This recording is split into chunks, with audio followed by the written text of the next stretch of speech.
Welcome back guys, welcome to Ajay tutorial centre.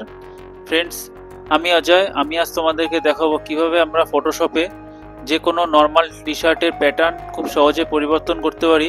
তোমরা এখানে দেখতে পাচ্ছ যে ফটোশপ সফটওয়্যারটি এখন ওপেন অবস্থায় রয়েছে এবং বাঁদিকে যে ছবিটি রয়েছে সেই ছবিটিতে একটি নর্মাল টি শার্ট রয়েছে। সেই টি শার্টটির প্যাটার্ন চেঞ্জ করার পরে দেখতে কেমন লাগছে তোমরা এখানে দেখতে পাচ্ছ।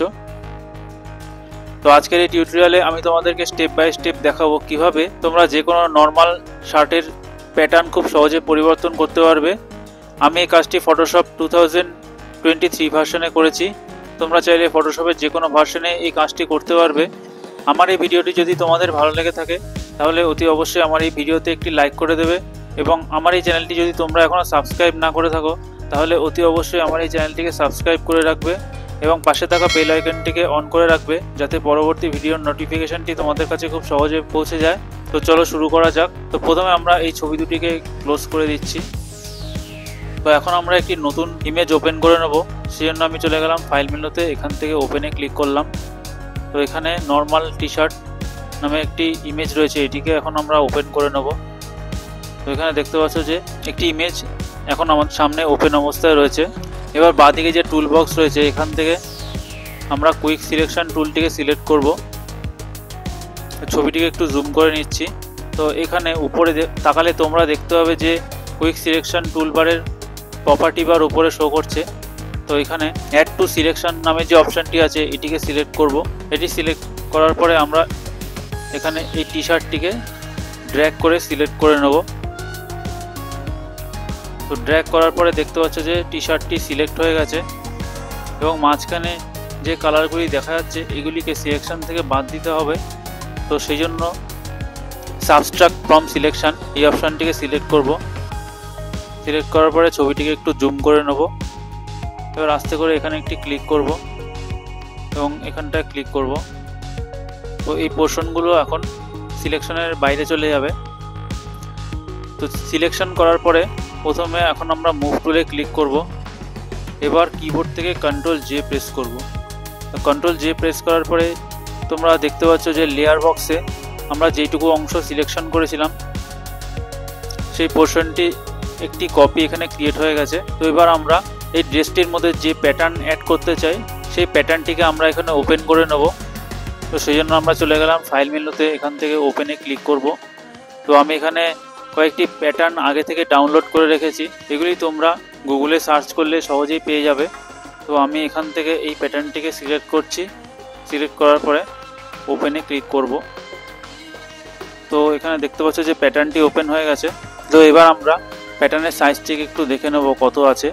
তো সেই জন্য আমরা চলে যাব ইমেজ মেনুতে, এখান থেকে ইমেজ সাইজ যে অপশানটি আছে এখানে ক্লিক করব। তো এখানে দেখতে পাচ্ছ যে রেজলিউশনটি এখানে 300 আছে এবং সাইজটি এখানে ইঞ্চিসে রয়েছে এবং সাইজটি অনেকটি বড় রয়েছে। তো আমরা একটু ছোট করে নেব, 6 ইঞ্চি বাই 6 ইঞ্চি রাখছি সাইজটি। এবার আমরা ওকেতে ক্লিক করব। তো এবার আমরা এই প্যাটার্নটিকে ড্র্যাগ করে আমাদের এই ছবিতে এনে ছেড়ে দেব। তো প্যাটার্নটি যেহেতু এখানে অনেক বড় রয়েছে তো এটিকে আমরা কন্ট্রোল টি প্রেস করে একটু ট্রান্সফর্ম করে নেব।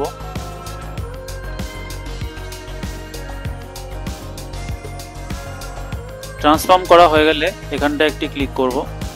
তো এবার আমরা এর অপাসিটি একটু কমিয়ে নেব। তো অপাসিটি কমানোর পরে তোমরা দেখতে পাচ্ছ যে পেছনে যে ষাঁড়টি রয়েছে সেটি আমাদের কাছে ভিজিবল হয়ে গেছে। তো এবার আমরা কন্ট্রোল টি প্রেস করব।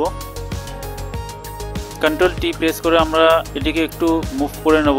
যেহেতু ছবিটি একটু ডান দিকে কার্ভ আছে সেজন্য আমরা প্যাটার্নটিকে একটু মুভ করে নিচ্ছি। তো দেখতে পাচ্ছ যে এবার এই প্যাটার্নটি পিছনের শার্টের সাথে ঠিকঠাকভাবে অ্যাডজাস্ট করা হয়ে গেছে। তো এখন আমরা এখানটায় ক্লিক করব এবং অপাসিটি ফুল করে দেব। তো এবার আমরা কিবোর্ড থেকে কন্ট্রোল কি চেপে ধরে রেখে লেয়ার 1 নামে যে লেয়ারটি রয়েছে এই লেয়ারটির থাম্বনেলটির উপরে একটি ক্লিক করব। তো এখানে ক্লিক করার পরে তোমরা ছবিটির দিকে তাকালে দেখতে পাবে যে আমি টি শার্টের যে পোর্শনটি সিলেক্ট করেছিলাম সেই সিলেকশনটি এখানে বোঝা যাচ্ছে। তো এখন আমরা চলে যাব লেয়ার প্যানেলে। এখানে উপরের যে লেয়ারটি রয়েছে, লেয়ার 2 নামে যে লেয়ারটি আছে, এই লেয়ারটি সিলেক্ট করব। সিলেক্ট করার পরে রাইট ক্লিক করে এখান থেকে ক্লিপিং মাস্ক যে অপশানটি আছে এর উপরে ক্লিক করব। তো এখানে ক্লিক করার পরে দেখতে পাচ্ছ যে প্যাটার্নটি টি শার্টের সাথে অ্যাডজাস্ট হয়ে গেছে। এবার সিলেকশনটি ক্লোজ করার জন্য আমরা কিবোর্ড থেকে Ctrl+D প্রেস করব। তো এবার আমরা এর ব্লেন্ডিং মোডটিকে চেঞ্জ করে দেবো।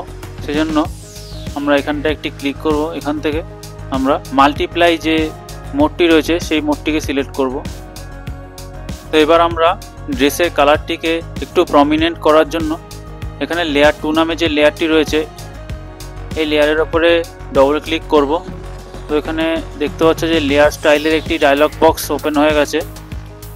এবার ব্লেন্ডিং অপশনস এর আন্ডারে একটু নিচে এখানে আসলে দেখতে পাবে যে এখানে কারেন্ট লেয়ার এবং আন্ডারলাইং লেয়ার নামে দুটি অপশন রয়েছে। তো প্রথমে আমরা বাঁদিকে এখানে যে একটি ত্রিভুজ টাইপের আইকন তোমরা দেখতে পাচ্ছ, অল্ট প্রেস করে আমরা এখানে ক্লিক করব।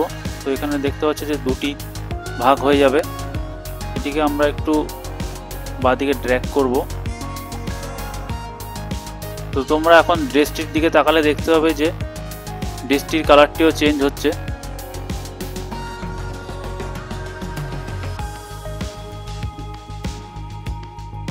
এটি অ্যাডজাস্ট করা হয়ে গেলে আমরা ওকেতে ক্লিক করব।